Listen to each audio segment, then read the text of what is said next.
ഞാൻ ഈ കഴിഞ്ഞ ദിവസം ഒരു ബിഗ് ബോസിൽ സെലിബ്രിറ്റി വിന്നറായ ഒരാളിരുന്ന് പറയുന്നത് ഞാൻ കേട്ടതാണ്. മാതാപിതാക്കളില്ലാത്ത മക്കളാണ് ഇങ്ങനെ ഈ മയക്കുമരുന്ന്, മയക്കുമരുന്ന് അല്ലെങ്കിൽ ഇങ്ങനെയുള്ള അക്രമ പ്രവർത്തനങ്ങളൊക്കെ ലഹരിക്ക് അടിമയായിട്ട് ചെയ്യുന്നത് എന്ന് പറയുന്നത് കേട്ടു. ഞാൻ അതിനോട് യോജിക്കാത്തതുകൊണ്ട് ഞാനൊരു മറുപടി പറയാം. ഇപ്പം എല്ലാ പീഡനങ്ങളും അല്ലെങ്കിൽ എല്ലാ ആക്രമണങ്ങളും എല്ലാ റാഗിങ്ങും എല്ലാം നടത്തുന്ന മക്കളുടെ അച്ഛനും അമ്മയും ഉള്ളവരാണോ? ഒന്ന് ചിന്തിച്ച് നോക്കിയേ. അച്ഛനും അമ്മയും ഇല്ലാത്ത മക്കൾ എത്ര പേര് അതിനകത്ത് വന്നിട്ടുണ്ട്? അപൂർവത്തിൽ മാത്രമേ ഉള്ളൂ. കാരണമുണ്ട്. അച്ഛനോ അമ്മയും ഇല്ലാതെ വളരുന്ന മക്കൾക്കറിയാം അവർക്ക് ജീവിക്കണം, അവരുടെ അമ്മേനെ അല്ലെങ്കിൽ അച്ഛനെ അവർക്ക് നോക്കണം, അവരുടെ സഹോദരങ്ങളെ നോക്കണം.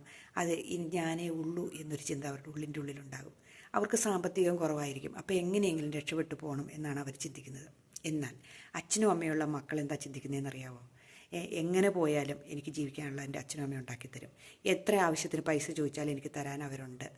എന്ത് തെമ്മാടിത്തരം കാണിച്ചാലും പോലീസ് സ്റ്റേഷനിൽ പോയാൽ അല്ലെങ്കിൽ എവിടെ ചെന്നാലും ഊരിക്കൊണ്ടുപോരാൻ അവരുണ്ട്. എന്ത് തോന്നിവാസവും കാണിച്ചാലും ചോദിക്കാനും പറയാനും എൻ്റെ അച്ഛനും അമ്മയുണ്ട്. സപ്പോർട്ട് ചെയ്യും മക്കൾക്ക്. അച്ഛനും അമ്മയും സപ്പോർട്ട് ചെയ്യും, ഇല്ലേ? ഇപ്പോൾ തന്നെ നമ്മൾ കണ്ടില്ലേ, വെഞ്ഞാറമൂട് കൊലയിലെ ആ പയ്യൻ്റെ അമ്മ കിടന്ന് പറഞ്ഞുകൊണ്ട് കട്ടിലേന്ന് വീണാന്ന്. ഇതുപോലെ സപ്പോർട്ട് ചെയ്യാൻ അമ്മമാരും ഉണ്ട്, അച്ഛന്മാരും ഉണ്ട്.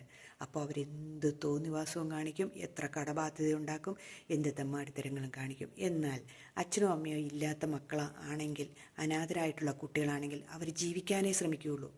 നമ്മളൊന്ന് ചിന്തിച്ച് നോക്കിയാൽ നമുക്ക് മനസ്സിലാകും. എത്രയോ എടുത്ത് ഇങ്ങനെയുള്ള പിള്ളേർ, ഈ ആരും നോക്കാനില്ലാത്ത മക്കൾ നല്ല നിലയിലായി ഒരു തെറ്റിലും അകപ്പെടാതെ ജീവിക്കുന്ന മക്കളെ അറിയാമെന്നറിയാമോ?